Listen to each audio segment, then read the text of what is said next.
season is changing and we have a problem. We came out of the water in the beginning of June and we were expecting to splash in mid-October, maybe November. Well, it's mid-October and we're still taking things out of the boat. We haven't put back a single wire, hose, appliance, nothing. So clearly we're not getting back into the water anytime soon. As it turns out, we've basically removed the calendar so that we don't have the stress of having to meet a deadline. In addition to that, we've decided to take back a lot of the work that we were going to hire out and have the yard do. We're expecting at this point to be doing the vast bulk of it. Why we decided to do that? Well, that's a tale for another day. But what that means is that we have a lot more work to do on our own. So at this point, we are looking at sometime in the spring, April, May, June, I don't know. But what that means is that we will absolutely 100% proof positive be here through winter. And that leaves us with a problem.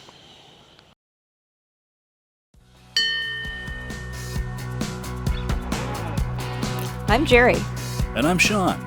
Come along on our real-life adventures as we explore the world and boat life on our sailing catamaran Rome. Now let's jump back into the episode and see what's going on. We emptied everything out of the boat, including our belongings and like the panels and the doors and the drawers and all of that stuff, in addition to all of our tools and supplies. And we put them in 2 of these storage pods. And it was fine while we were expecting to be back in the water before winter. But now that it's going to get cold, those pods are not even remotely climate controlled. They are simply metal boxes, which means they are prone to condensation, and we already have some mold growing on things, and we would really like to try to prevent any more of that if we can. So we have come up with a solution, but it means emptying these things out again and moving them somewhere else.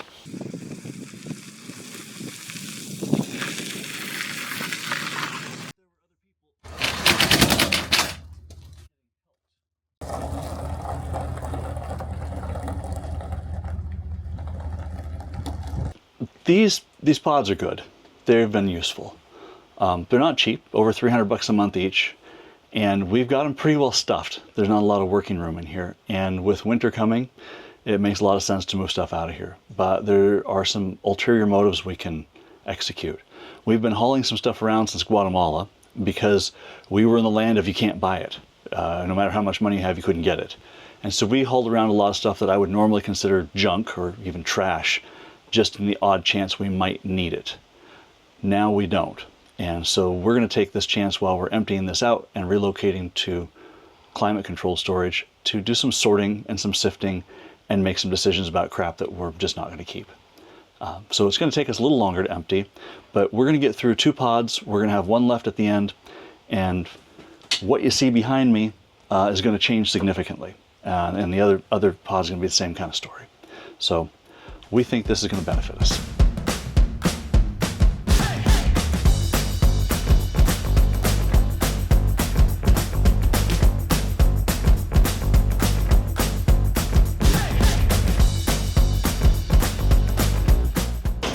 Oh my God. Oh my God.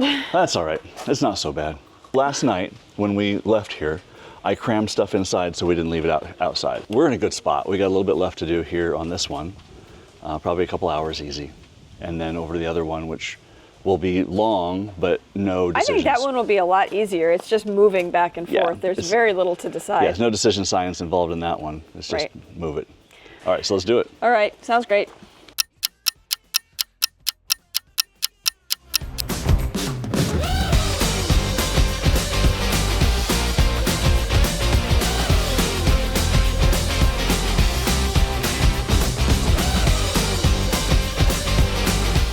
If you're enjoying this episode, hit that like button. Go ahead and do it now. No need to wait until the end. And don't forget to subscribe to the channel while you're at it.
A little longer than a few minutes later. I know that I am a horrible judge of time and how long it takes to do stuff.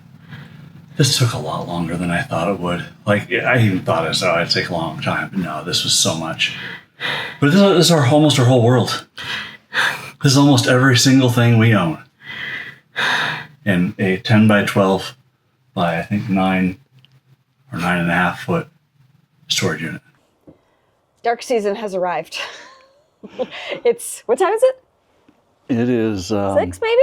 6:10. 6:10. It's black. It's been black for about an hour. Yeah. And if we're planning to actually get somewhere this winter, we gotta have some light. Yeah, so this afternoon, God, it feels like night. We went over, picked up some LED lights, little shop lights that we'll put up in the boat so we have lights inside without having to wear headlights everywhere we go. Okay, so a couple little spools of wire. We don't need these big hole saws. What are these things? We don't need these little wires. We're gonna need these once we get inside. We got a switch. That should be easy enough. I always say that I'm an instruction reader, so at the very least I'm gonna glance at these. See if there's anything important. Yep, looks like vanilla. All right, we're not using the plugs because we're wiring these all up together. Okay, kids, don't do this at home. Right? This is not a how-to video. No, this is just a, holy crap, you really did this? Yeah. How not to video. Cut the plugs right off of these things. Okay, so I'm not gonna start trimming these. I think we need to go put them in place.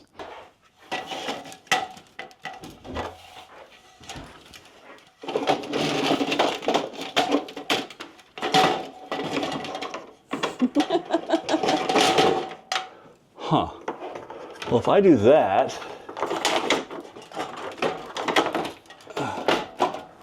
I can probably live with that. How about you? Well, I don't care. Well, what did we say about quick and dirty? Quick and dirty. Right?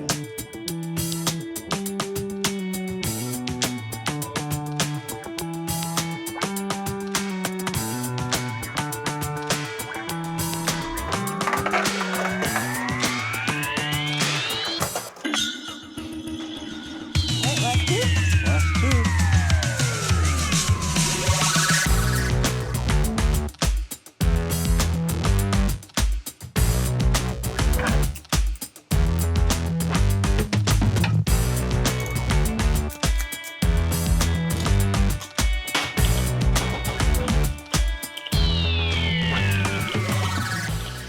So I got 2 spools at 25 feet each. Think it'll be just enough? I sure hope it'll be enough. Somehow, some way, I will use connectors if I have to and piece things together to make it enough. Somehow, some way.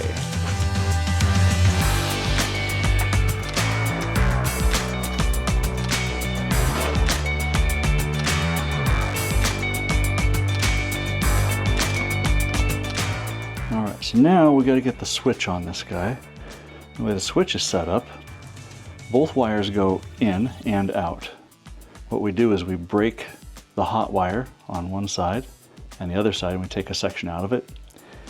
And I really wanted to use ring terminals, but I don't have any, so I'm gonna have to use these little horseshoe terminals. I don't know what we call these. I don't love them, but I'm gonna have to cut the insulation off so it fits on both sides, and we'll connect it up that way. And so the ground goes through, and positive gets switched on and off.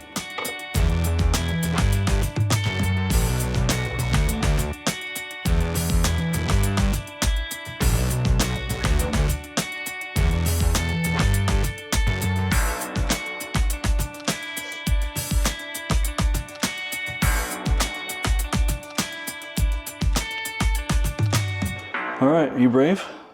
Yeah. I am too. Ready? Ha! We have light. We have light. Oh my gosh. How much light do we have? Light downstairs? 2 on this side. All right, let's check this side. Ah, how much better is that? Light. warning lights. Right, so the time is 8:10. 2 hours. It took 2 hours. So our quick and dirty job was dirty and somewhat less quick. Well, I don't know. I mean, we installed 8 lights. That's Six true. lights. 6 lights. 6 lights. That's still quite good. We installed. they're bright. We installed, wired up, and completely finished 6 lights. That's not bad. No, it's not bad. But if I thought it was going to be 2 hours, I'd have worn a warmer sweatshirt. Well, okay, there is that. Brr. Catch us next time on Sailing Rome as we gear up for a major engine service. We're on the hunt for a shop space and need to figure out how to get the engines from the boatyard over there. It's not an easy feat, especially since we're staying in a tiny efficiency apartment. We don't have a truck or a lift, and we also don't have any of the equipment you'd expect to see in a proper shop. But hey, we always find a way.